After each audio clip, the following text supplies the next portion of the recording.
En esta clase, la segunda dentro de la unidad 2, vamos a ver la arquitectura mexicana, especialmente, digamos, el barroco mexicano. Para situarnos, vemos este mapa del continente americano, donde se distingue América del Sur, compuesto por el Cono Sur, el Amazonas, el área andina, una zona intermedia. En la parte superior, América del Norte, aquí designado como la parte norteamericana, y entre las dos, Mesoamérica.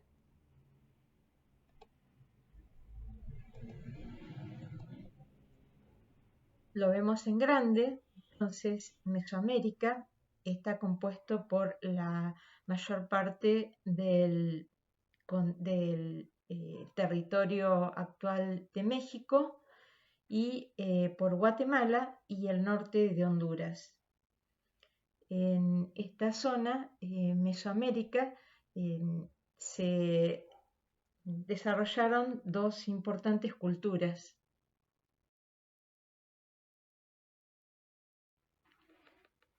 Estas civilizaciones prehispánicas fueron los mexicas, que tenían como capital Tenochtitlán, la actual Ciudad de México, y como centro religioso Teotihuacán, donde se encuentran las pirámides del Sol y de la Luna.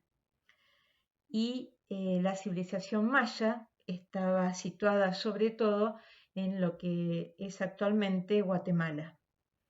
Y tenían como centro religioso el complejo de Tikal. Estos pueblos tenían una arquitectura que utilizaban, ¿verdad?, para sus edificios religiosos, donde predominaban la horizontalidad, se realizaba en base a estratos horizontales.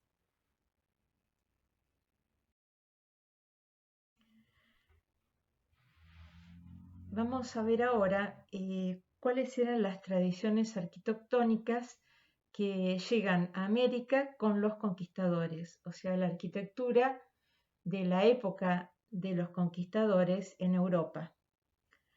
En primer lugar, encontramos el gótico flamígero, que era la arquitectura preferida de la reina Isabel de España, de Castilla. Es la última etapa del gótico y es como una etapa más ornamental, ¿no?, donde hay mayor densidad ornamental y se da más importancia entonces a la habilidad para la realización de las tracerías o los arcos mixtilíneos, entonces que son formas de mayor complejidad.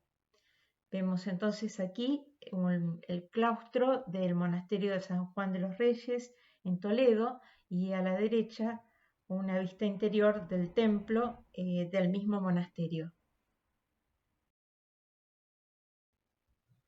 Otra de las tradiciones presentes en España en ese momento, en el momento de la primera conquista, ¿no?, de América, va a ser el plateresco. El plateresco es una versión primitiva del Renacimiento en España.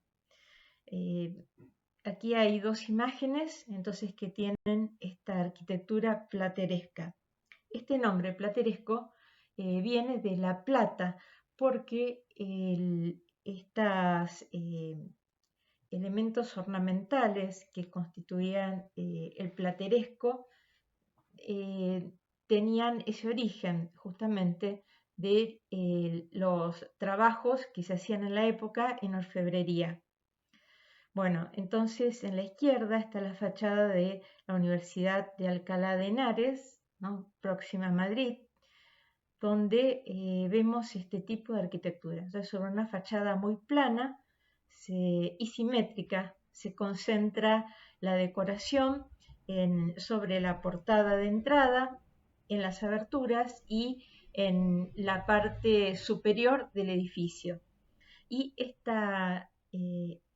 el ornamento propio del plateresco se compone entonces por elementos provenientes de la tradición clásica, como estas columnas dobles, el arco rebajado en este caso, eh, los escudos, ¿no? Y también el frontón, entonces que corona toda la zona central superior de la portada, y elementos entonces de la tradición medieval, como son en algunos casos los escudos, o puede ser personajes, ¿verdad? Como vemos que son los que están sosteniendo las columnas en el segundo cuerpo del edificio. Bien, vemos otra fachada, entonces plateresca, a la derecha, que es el ingreso de la Universidad de Salamanca, también eh, la mayor proporción de la decoración está situada sobre la portada de ingreso. Esta está dividida con un parteluz y tiene el aspecto, ¿verdad?, de un tapiz donde se sitúan elementos de la tradición clásica, como son esas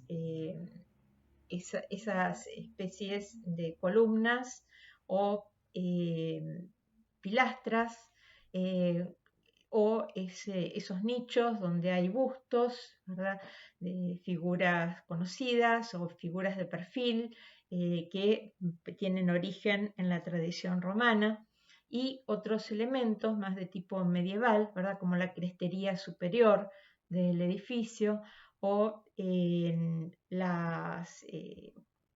o el modo, ¿verdad? Entonces, cómo se coronan los escudos, etc. Entonces, es una primera forma de la arquitectura renacentista en España.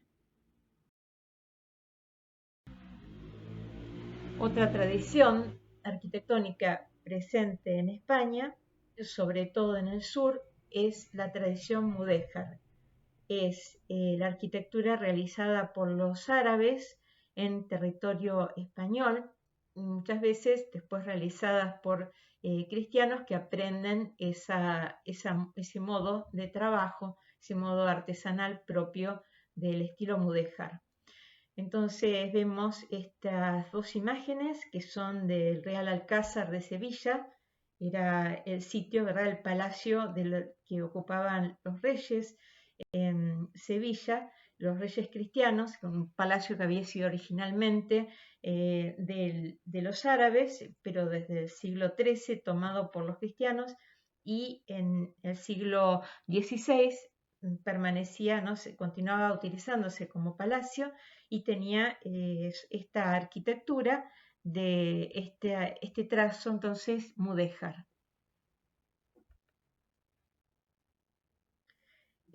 Algunas características, ¿no?, de esta arquitectura. Entonces vemos el uso de la yesería para revestir los muros, la cerámica de colores,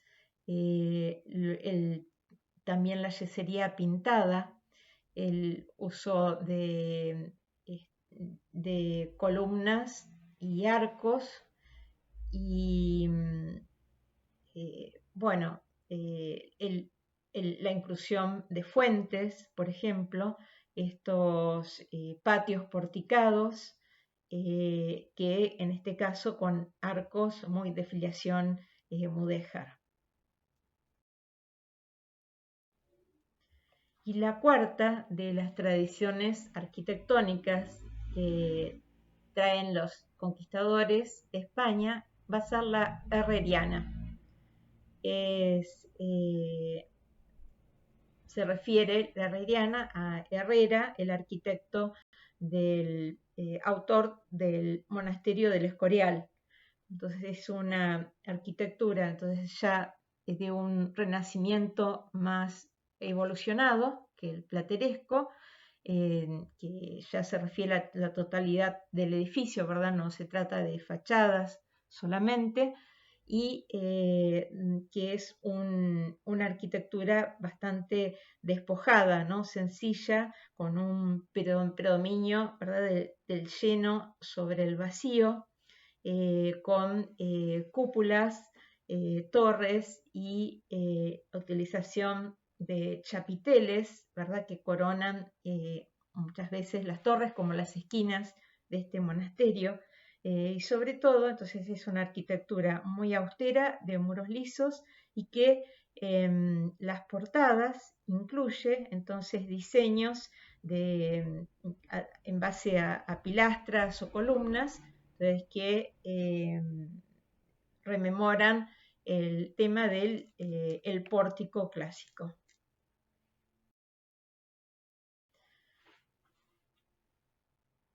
Es importante distinguir durante la conquista, la colonización de México, una periodización donde van a surgir distintos tipos de arquitectura. El primer periodo se refiere a la primera mitad del siglo XVI.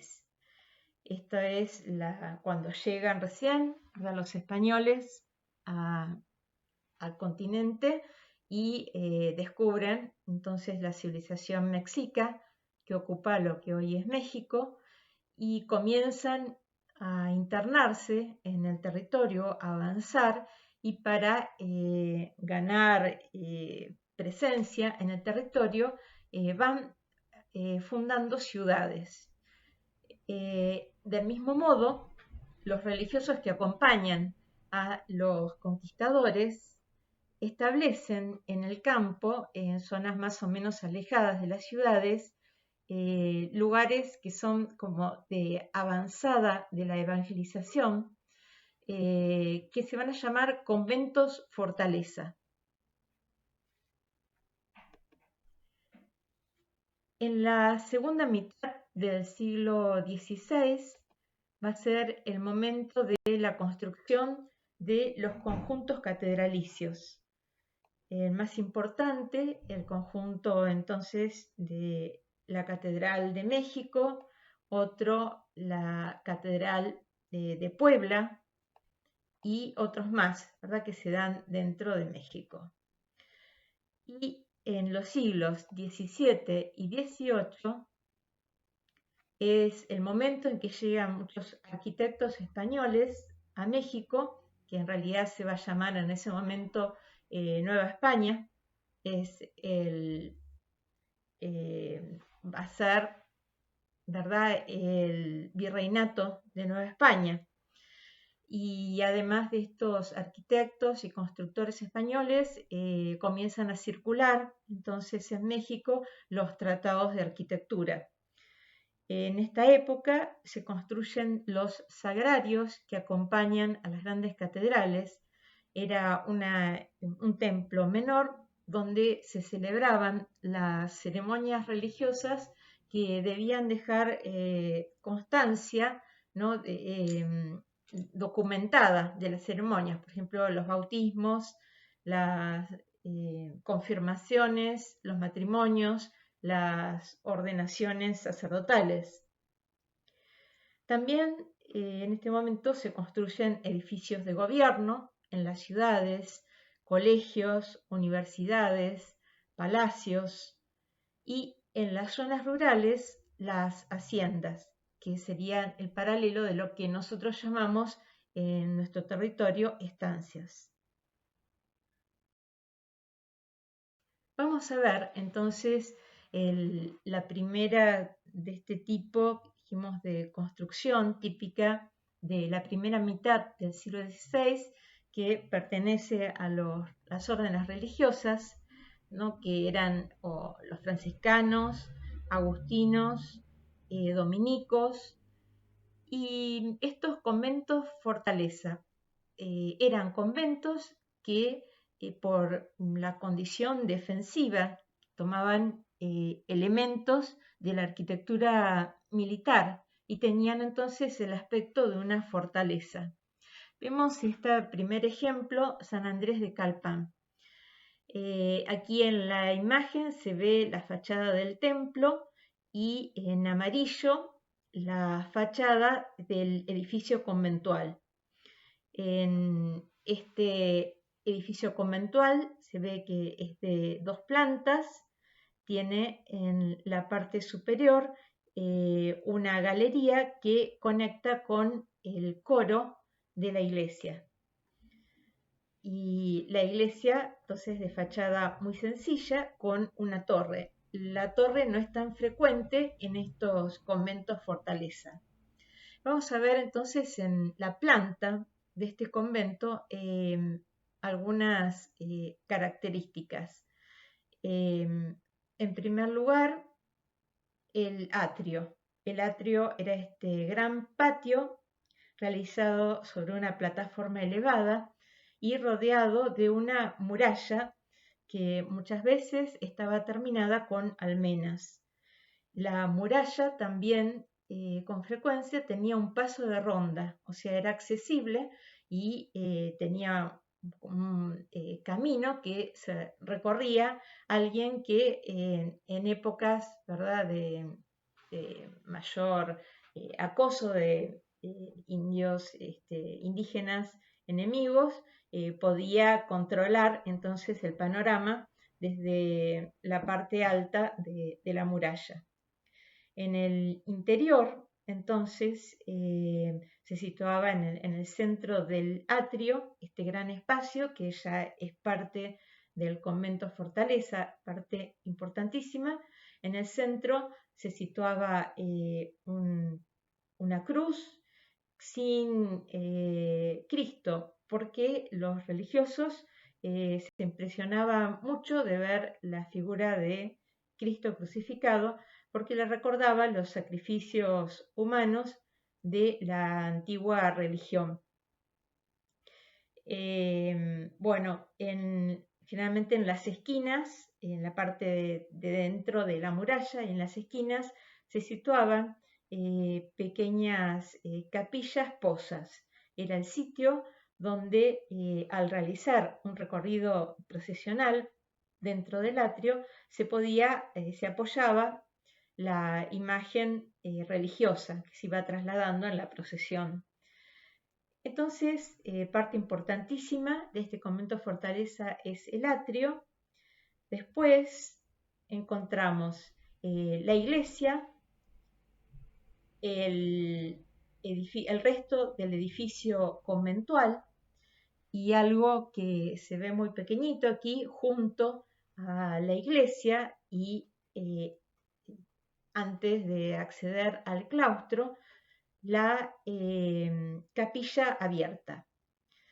Esta capilla abierta tenía el espacio suficiente como para contener el altar y la zona del presbiterio para poder celebrar misas, ceremonias, donde los indios podían permanecer al aire libre, ¿verdad? Porque tenían repugnancia en los primeros tiempos los indígenas a estar en sitios cubiertos.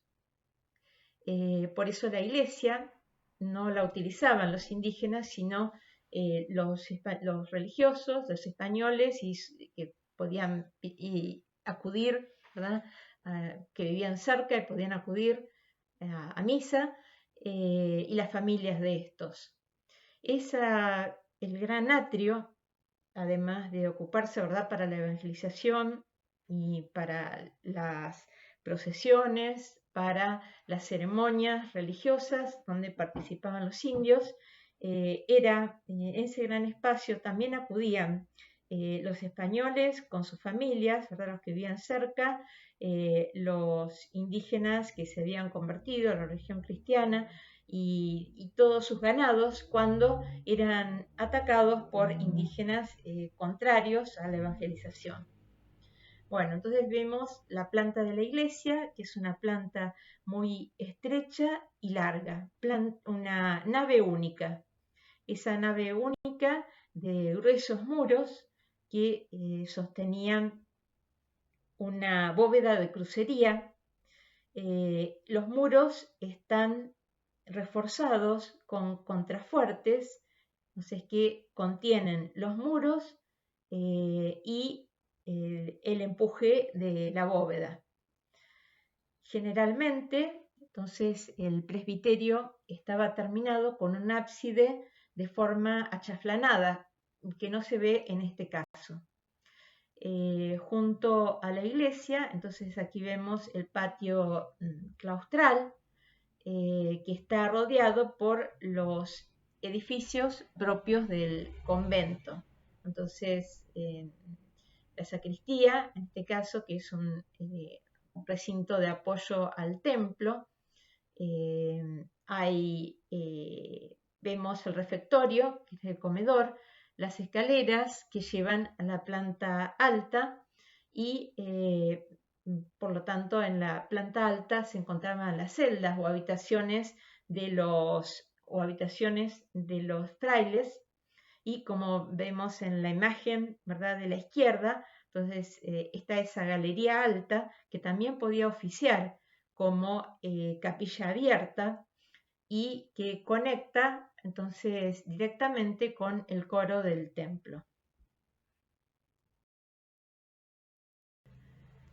Vemos otro esquema del convento fortaleza, ¿no? Entonces un esquema más simplificado. El templo siempre se planteaba con el presbiterio mirando al este y la entrada hacia el oeste.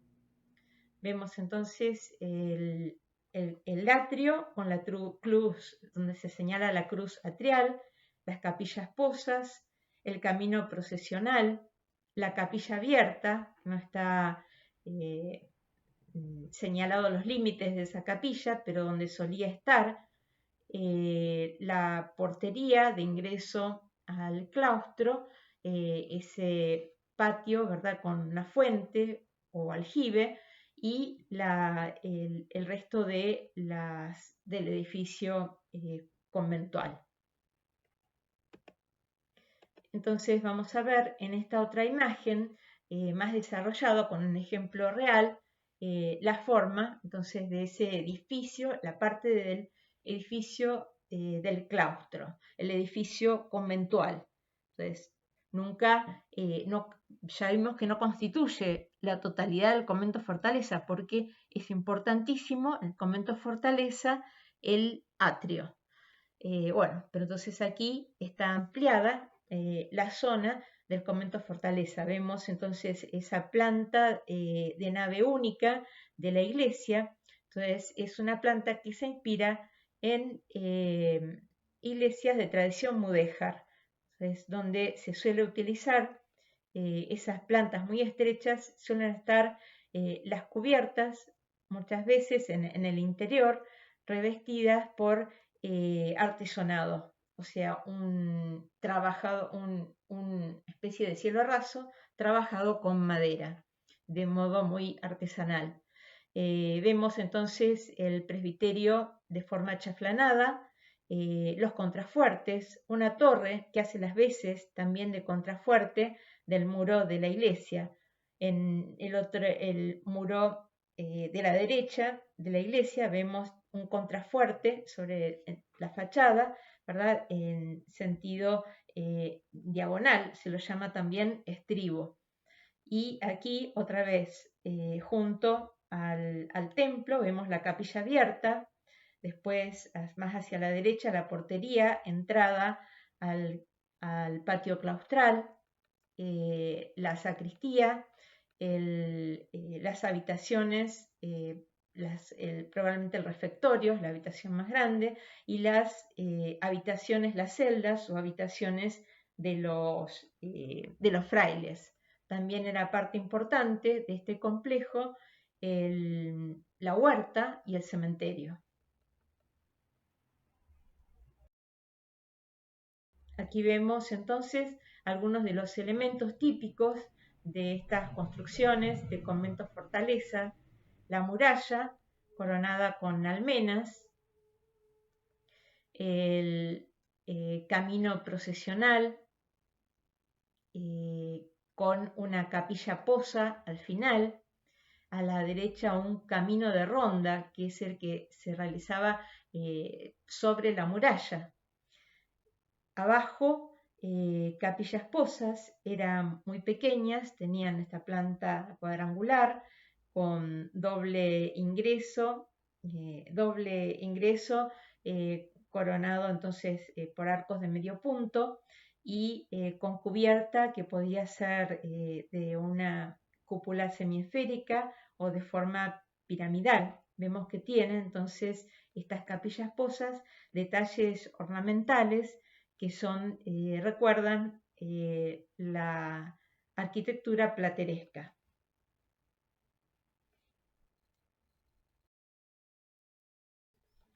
Aquí vemos otro elemento importantísimo del convento fortaleza, que son las capillas abiertas. Entonces, distintos tipos. Estas capillas abiertas podían estar adosadas al templo o adosadas al edificio conventual o ser exentas. Como vemos, ¿verdad? Los ejemplos, ¿no? Tenían formas muy variadas. Aquí vemos a la derecha arriba una que tiene una espadaña, ¿verdad? Para colocar campanas en la parte superior. Ese plano con perforaciones que sostenía entonces las campanas. Vemos otra formada en base a una serie de arcos y otras dos, entonces, que tienen estas bóvedas de cañón corrido, son de mayor tamaño, pero en lo funcional, el sentido que tenía era de proteger el sitio donde se situaba el altar y la zona del celebrante, o sea, el presbiterio. Vemos otro convento fortaleza, es un convento franciscano de Huejotzingo.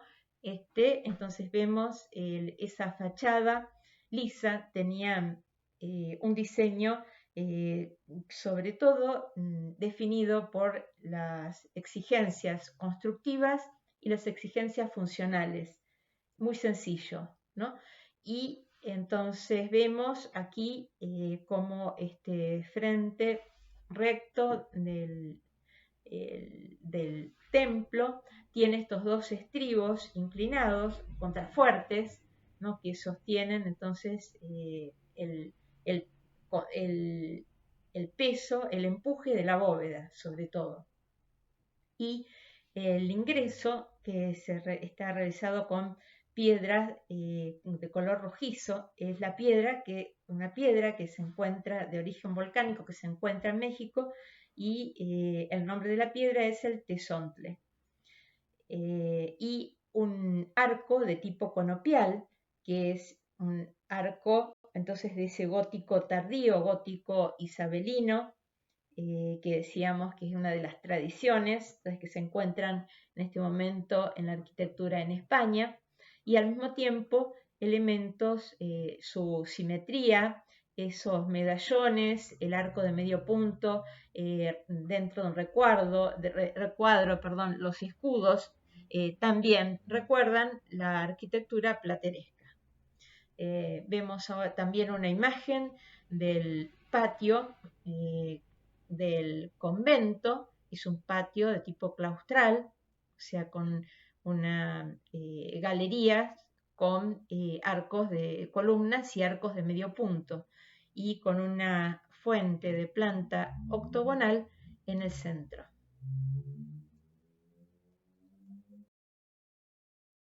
Otro de estos conventos en este caso es de la Orden de los Agustinos, y es el convento de Alcomán. se ve, entonces claramente estamos dentro, la fotografía ha sido tomada desde dentro del gran atrio, donde se ve entonces la fachada del templo con un enorme estribo o contrafuerte a la izquierda. Esa fachada está coronada por almenas y en el centro una espadaña con campanas. Tiene una fachada superpuesta, ¿verdad? Con piedras, entonces trabajadas en forma de sillares y con una ornamentación de tipo plateresco mucho más rica que en los casos anteriores. Hacia la derecha del templo, en la planta superior, se ve la capilla abierta, que en este caso está realizada como una especie de balcón que abre hacia el atrio. Ahí entonces estaba situado el altar y se disponía el celebrante, donde realizaba las ceremonias en las que participaban todos los indígenas desde el atrio. Y más a la derecha entonces continúa las dependencias conventuales, ¿no? La portería a la que se ingresa desde esa galería, y en la parte superior se ve con esas pequeñas ventanas el sitio donde se disponen probablemente las celdas de los religiosos. Vamos a pasar ahora a la segunda etapa, que es, se da en la segunda mitad del siglo XVI, y es el momento en que se construyen los grandes conjuntos catedralicios. En realidad es cuando comienzan a construirse, muchas veces se siguen realizando, ¿verdad?, hasta 2 siglos después. Por ejemplo, bueno, acá tenemos el conjunto de la Catedral de México con el Sagrario, que es la iglesia más pequeña que está hacia la derecha. Y bueno, así como esta catedral comenzó a realizarse en la segunda mitad del siglo XVI, las torres son recién se construyen en el siglo XVIII, lo mismo que la iglesia del Sagrario, que está a la derecha.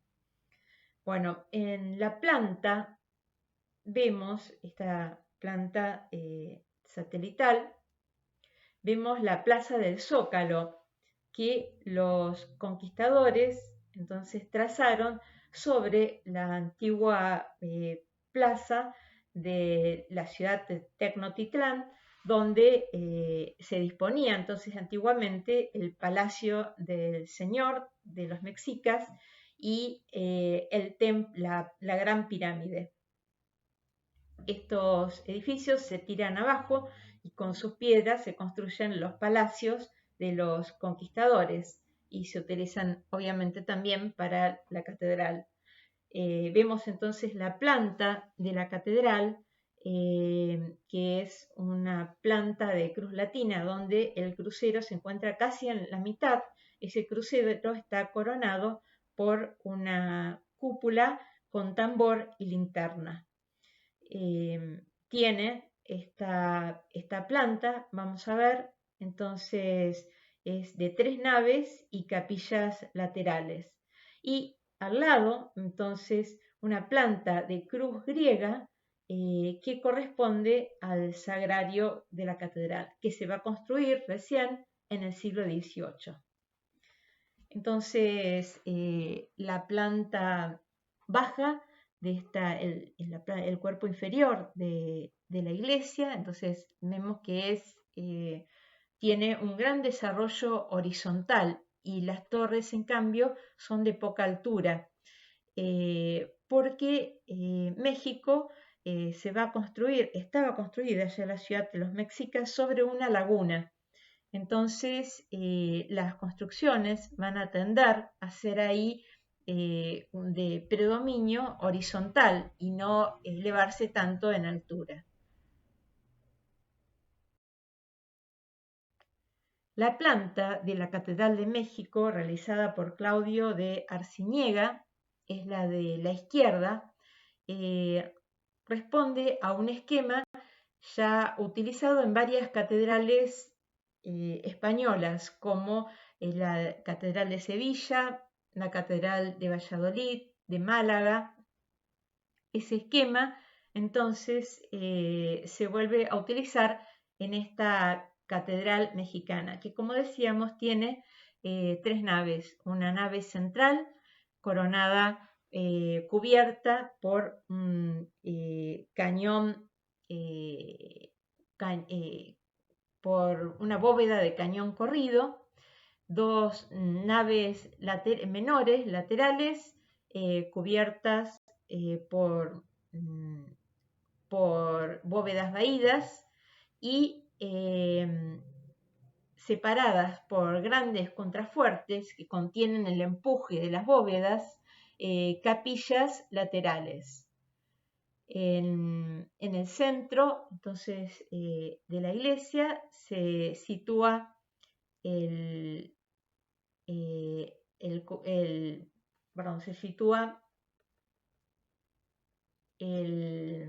crucero coronado por la cúpula. Desplazado hacia atrás está el altar y más atrás el ábside, donde en el interior se va a encontrar el famoso retablo de los reyes, que vamos a ver más adelante. Hacia la derecha, entonces, de la catedral, dentro del mismo conjunto catedralicio, vemos la planta de cruz griega de la iglesia del Sagrario, este templo que acompaña a la iglesia, que era el sitio donde se realizaban esas ceremonias que necesitaban dejar un registro en los libros, como dijimos, ¿verdad? El bautismo, casamientos, etc.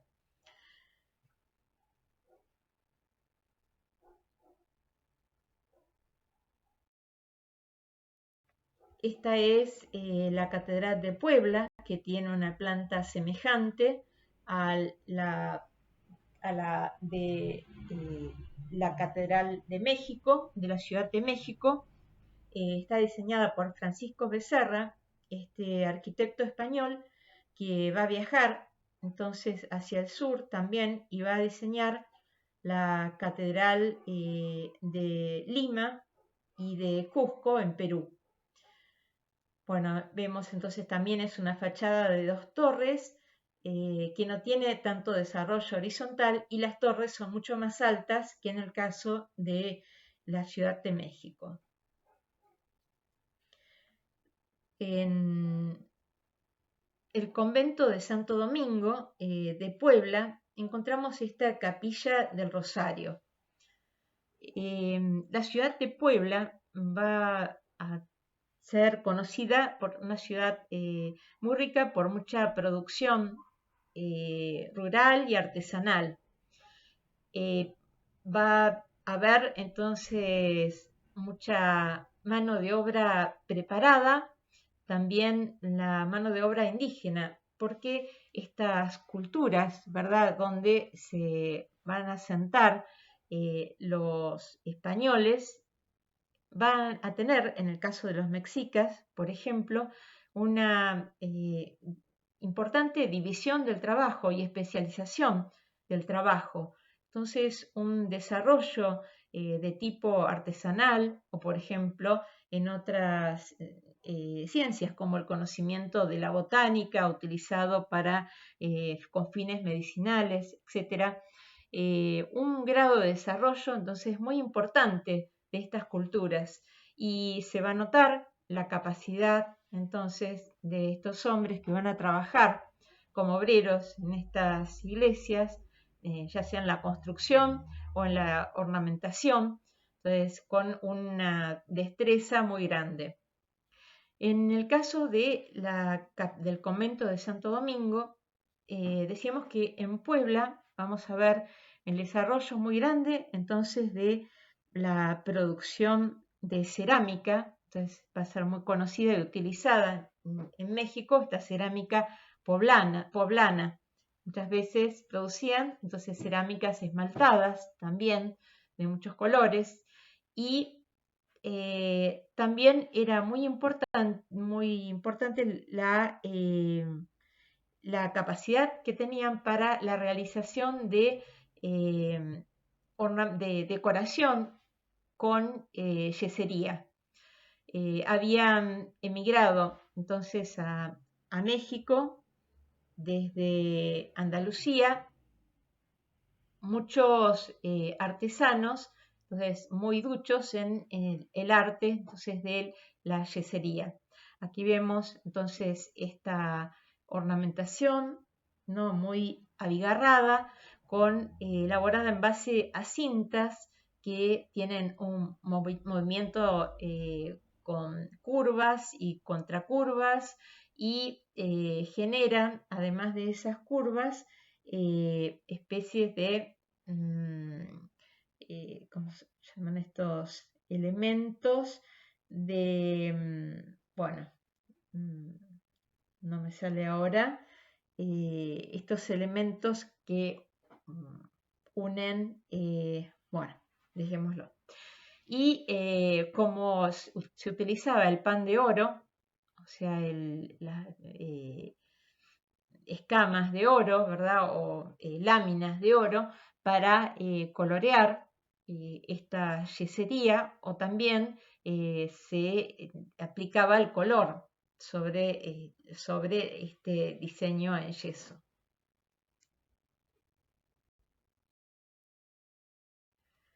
Vamos a pasar a la tercera etapa del barroco mexicano, que es la que se da entre los siglos XVII y XVIII.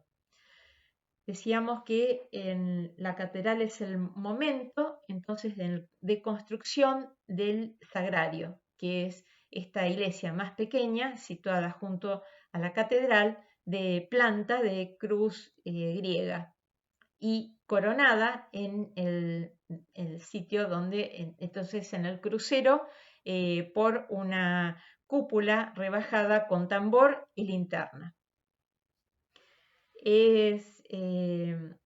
Aquí a la derecha, ¿verdad? Vemos esta imagen del retablo de los Reyes, que es el retablo que está situado en el ábside de la catedral, ese ábside achaflanado, ¿no? Con que termina la nave principal, la nave mayor de la iglesia. Y este retablo de los Reyes está construido en base a estípites, que es esa forma de columna realizada, que va a ser muy frecuente en Sevilla, en la zona de Andalucía, bueno, que se realizaba en base a distintos elementos de forma geométrica superpuestos, que da mucho movimiento, ¿verdad?, de luz y sombra a estas superficies. Bueno, este tipo de columna, que es el estípite, Lorenzo Rodríguez es un arquitecto nacido en España que aprende la arquitectura trabajando con su padre en Sevilla, y se traslada a Nueva España, ¿verdad?, al Virreinato de Nueva España, donde va a sacar, ¿verdad?, a rendir un examen para ser reconocido como arquitecto. A él se le va a encargar la realización del sagrario de la Catedral de México, y él va a llevar a la fachada del sagrario esta forma del estípite bueno, como vemos, ¿verdad?, la parte central de la fachada. El sagrario tiene dos fachadas idénticas. Una es la del ingreso, ¿verdad?, la que vemos en esta fotografía, y otra, la de la calle lateral, que vamos a ver a continuación, es totalmente idéntica, pero donde vamos entonces a estudiar las características de esta fachada.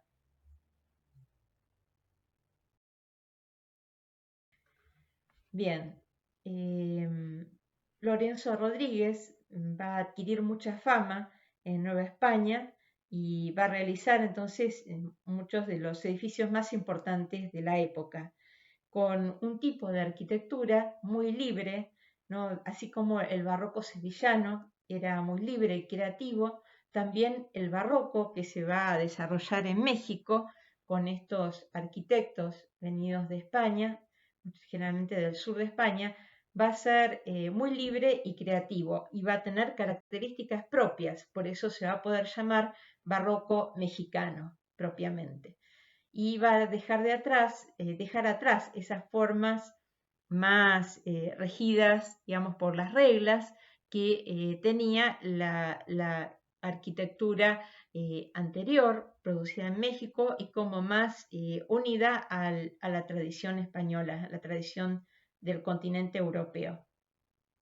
Vamos a ver entonces esta fachada que hace un ángulo de 90 grados con la fachada que veíamos anteriormente, la del ingreso principal, la que da a la Plaza del Zócalo, y vemos que la fachada se desarrolla como una especie de tapiz realizado en esa piedra roja, que es el tesontle, esa piedra volcánica que se va a combinar muchas veces en México con una piedra clara, como en este caso, ¿verdad?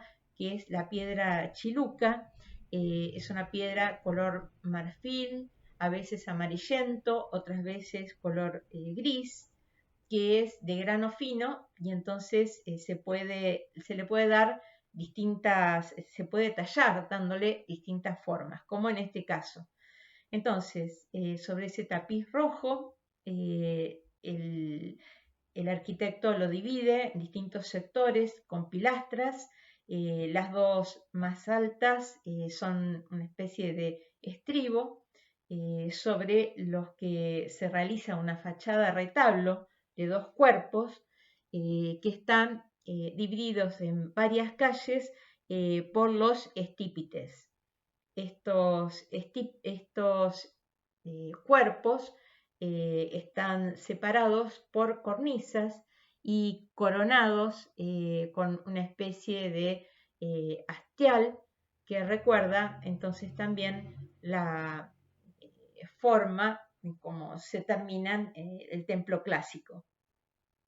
Y vemos como ese tapiz de tesontle está terminado por una línea de mucho movimiento, entonces de línea curva, líneas curvas quebradas. También que los elementos verticales, esa especie de pilastras, se continúan en la dirección vertical con distintos elementos de filiación clasicista superpuestos. Cómo se concentra entonces el ornamento, tanto en el centro del edificio, donde está el ingreso, la portada de ingreso, como en las ventanas, entonces con toda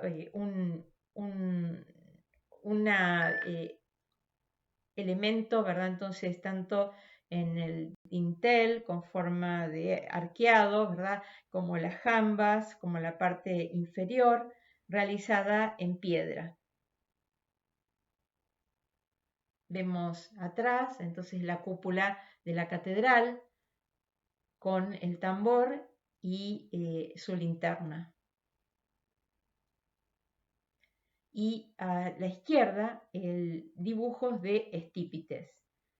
Estos dibujos que venían en láminas impresas, ¿verdad?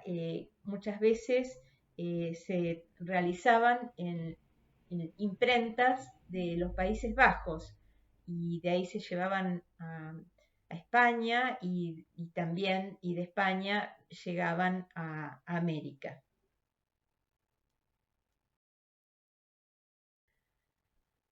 Aquí nos encontramos con otra iglesia de este momento, ¿verdad? Terminada en el siglo XVIII, que es esta época, entonces que hablamos ya de un barroco mexicano propiamente, y es una iglesia situada en Cholula, que era una población de origen indígena, donde se sitúan también los españoles y se va a llamar esta iglesia, entonces San Francisco Acatepec, y vemos que está decorado toda la fachada con cerámica poblana, realizada con cerámicos ladrillos de cerámica roja y otras piezas esmaltadas en colores azul, verde y amarillo. Tiene una fachada retablo con un gran arco central, fachada retablo, ¿verdad? Entonces, porque tenía, se la llamaba así porque tiene la forma de un retablo. ¿Cómo eran estos retablos? Entonces, tenían divisiones horizontales a partir de el basamento, los entablamentos y cornisas, y divisiones verticales realizadas por las columnas que generaban calles. En esas calles, ¿verdad?, se situaban, en este caso, en la fachada retablo, las aberturas principales en el centro y vemos entonces en las otras calles estos nichos con esculturas. Y por detrás de la fachada retablo, entonces las torres de la iglesia, entonces que le dan un aspecto asimétrico a la fachada, porque del lado derecho, entonces vemos una torre de 3 cuerpos, una base inferior, un cuerpo de base de base cuadrada y un segundo cuerpo de base octogonal, entonces coronado por una especie de pirámide. Y a la izquierda, en cambio, encontramos, en vez de torre, una espadaña dispuesta en forma diagonal.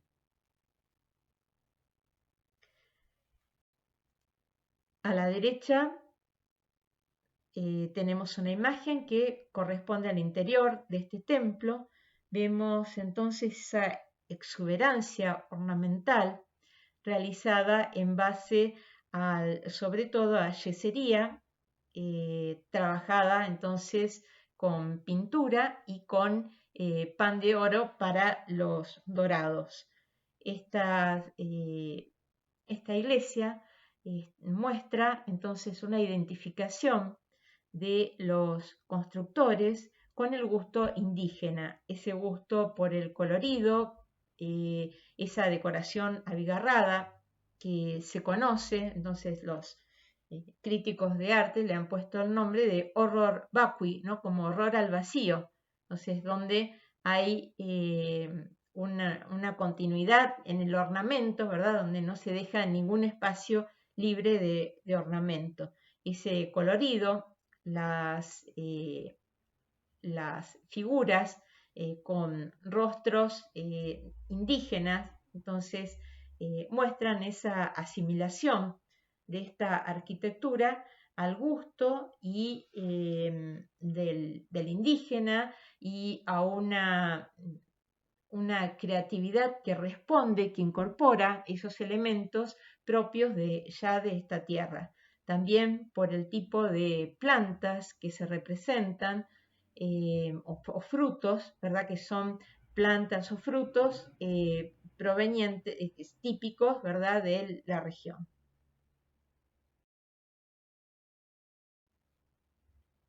Otra iglesia, entonces, de este barroco mexicano, otro ejemplo, lo vemos, es un santuario, Nuestra Señora de Ocotlán, en la zona de Tlaxcala, también es zona próxima a Puebla, y que está terminada esta iglesia en el siglo XVIII, decimos, de este barroco mexicano, y su diseño arquitectónico corresponde a un español, Juan de Escobar, y también está firmada por el indio Miguel, o sea, un indígena que habría participado no solamente como mano de obra, sino en el diseño de la iglesia. Esta fachada, entonces no se ve aquí el atrio que precede al templo, tiene el templo que es de planta única alargada, tiene dos torres que contienen una calle central que está dispuesta, ¿verdad? Entonces como, como retablo, como fachada retablo, realizada en base a estípites y que en la parte superior posee un arco cobijo que es bastante frecuente en este momento en México, ese arco para proteger la fachada. Este arco aquí va a adquirir la forma de una valva marina, ¿no? Es algo entonces probablemente de origen español, que pertenece a una tradición que más afín con el clasicismo, donde vemos entonces las dos torres que tienen una forma muy original, ¿no? Entonces, esta forma, que sería como de base cuadrada, en las que se insertan estos elementos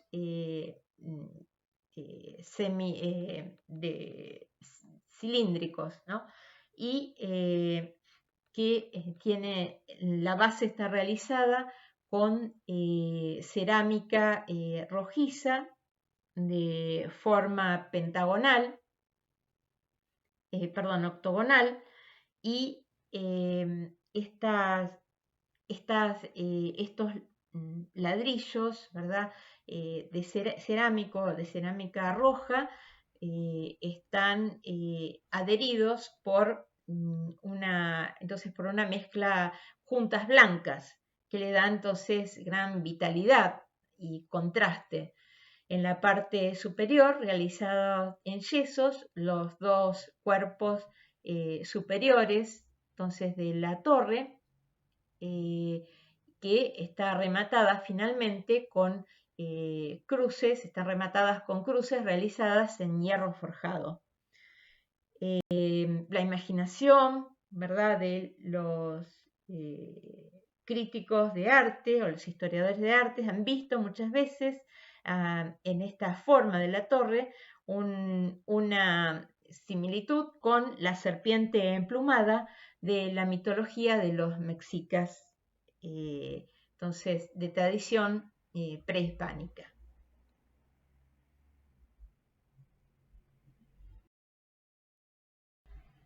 Por último, vemos unos pocos ejemplos de la arquitectura civil. El Palacio de los Condes de Santiago de Calimaya, realizado en 1777 en la ciudad de Nueva España, en México, o sea, la actual México. Es un palacio de 2 plantas, donde se sitúa entonces realizado con placas de cerámica roja y piedra chiluca rodeando las aberturas y la realización de las cornisas que rematan cada una de las plantas. Vemos cómo esa piedra chiluca está muy trabajada en la portada, ¿no? De un modo continuo en los dos cuerpos del edificio y con un remate, entonces, muy original, ¿no? Situado entonces en la parte superior. También es original esas terminaciones de la cornisa superior con las caídas de agua, entonces con esa especie de roleos, o volutas, ¿verdad? A los lados. Bien, y también entonces va a ser muy propio de México, de los palacios mexicanos en esta época, el modo de continuar las jambas de las aberturas, a pasar más allá del lintel y llegar hasta la cornisa.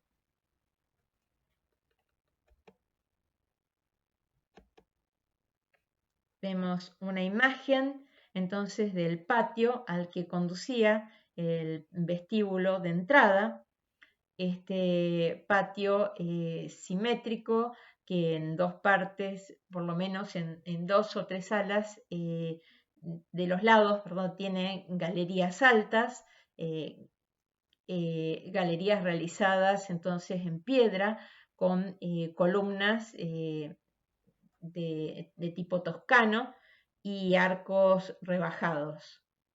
Esta arquitectura colorida, entonces vemos cómo se da con mucha frecuencia en Sevilla esa combinación, ¿verdad?, del plano rojizo con los elementos verticales y horizontales, lineales, en una piedra más clara o pintados de amarillo. Y vemos entonces por último otros dos edificios de la Ciudad de México, entonces la Casa de los Condes de Orizaba, en este caso cubierta el exterior de la residencia con cerámicas de color azul y blanco, con un trabajo, ¿verdad?, de mixtilinio muy importante sobre la cornisa superior, y en un pretil, ¿verdad? Entonces muy terminado, que las veces de una baranda, y ese balcón, ¿verdad? Podría ser de trabajo en madera o en herrería, y en la derecha el Colegio de las Vizcaínas. Se llamaba de las Vizcaínas, era un colegio para niñas huérfanas o que no tenían ayuda, ¿verdad?, familiar. Lo habían fundado algunos comerciantes vascos en la época, por eso se lo llamaba de las Vizcaínas. Y se encuentra entonces realizado con también piedra tezontle y piedra chiluca, donde los elementos verticales tienen más protagonismo, en este caso, que los horizontales. Y un trabajo muy importante en piedra chiluca en torno a todas las aberturas. Una forma entonces de tratamiento muy fantasioso y creativo que va a ser propio de este barroco mexicano.